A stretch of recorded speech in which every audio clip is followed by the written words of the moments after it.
বাহিৰত আজি বতৰটো ঠাণ্ডা, সেয়েহে ভাবিলোঁ কিবা এটা স্পেচিয়েল বনাওঁ। আৰু স্পেচিয়েল বনাবলৈ ইউটিউবটো চাৰ্চ কৰি থাকোঁতে পোলাওৰ কথাটো মনলৈ আহিল। সেয়েহে দৌৰাদৌৰিকৈ বজাৰলৈ গৈ বজাৰৰ পৰা অলপমান মাংস আনিলোঁ।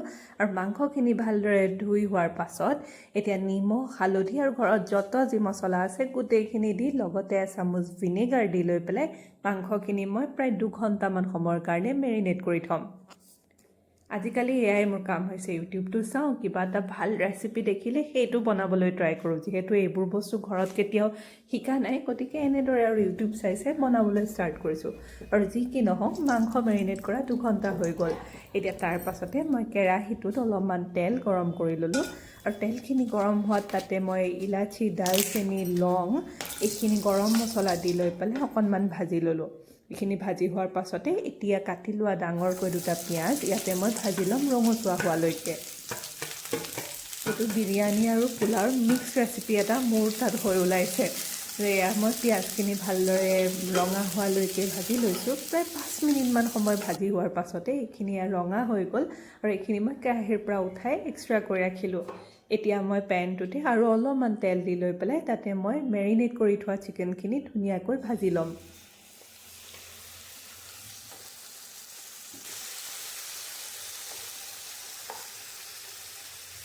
চিকেনটো আগতে মেৰিনেট কৰি থোৱাৰ ফলত তাৰ ভিতৰত মছলাখিনি ভালদৰে সোমাই যায়, সেয়েহে এতিয়া এয়া মই ভাজিবলৈও সহজ হৈছে। তাৰ পাছতে এতিয়া মই 2টা কাটি লোৱা জলকীয়াও ইয়াতে এড কৰিলোঁ আৰু এইখিনি ভালদৰে ভাজি ল'লোঁ। ভাজি হোৱাৰ পাছতে এতিয়া ঢাকনা এখন দি প্ৰায় 10ৰ পৰা 15 মিনিট সময় মাংসখিনি সিজিবলৈ দিলোঁ। মাংসখিনি চাওক সিজিছে প্ৰায়। তাৰ পাছতে এতিয়া মই ডাঙৰকৈ কাটি লোৱা আলু 2টাও মই ইয়াতে এড কৰি দিলোঁ।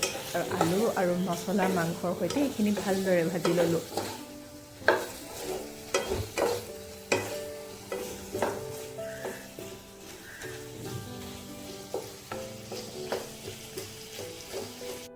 আলুখিনিত ভালদৰে মছলাখিনি লাগি হোৱাৰ পাছতে এতিয়া মই যোনখিনি আগতীয়াকৈ ভাজি থৈছিলোঁ পিঁয়াজখিনি ইয়াতে এড কৰি দিম।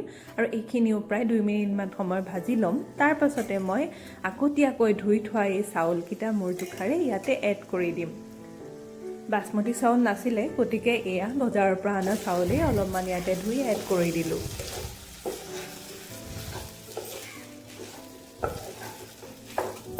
এতিয়া মই চাউলখিনি মাংসৰ লগত ভালদৰে ভাজি ল'ম। আৰু ভাজি হোৱাৰ পাছত ইয়াতে মই পানী এড কৰিম।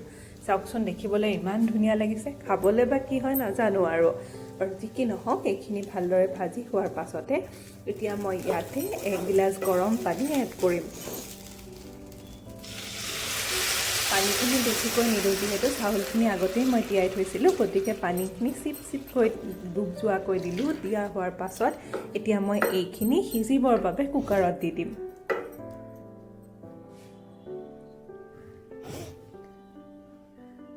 এয়া কুকাৰত চাউল আৰু মাংস গোটেইখিনি দি লৈ পেলাই মই মাত্ৰ 2টা হুইচেল আহিবলৈ দিম। এয়া কুকাৰৰ হুইচেল যোৱাৰ পাছতে মোৰ পোলাও ৰেডি হৈ গ'ল। লাই পাততে ধুনীয়াকৈ সজাই ল'লোঁ পোলাও।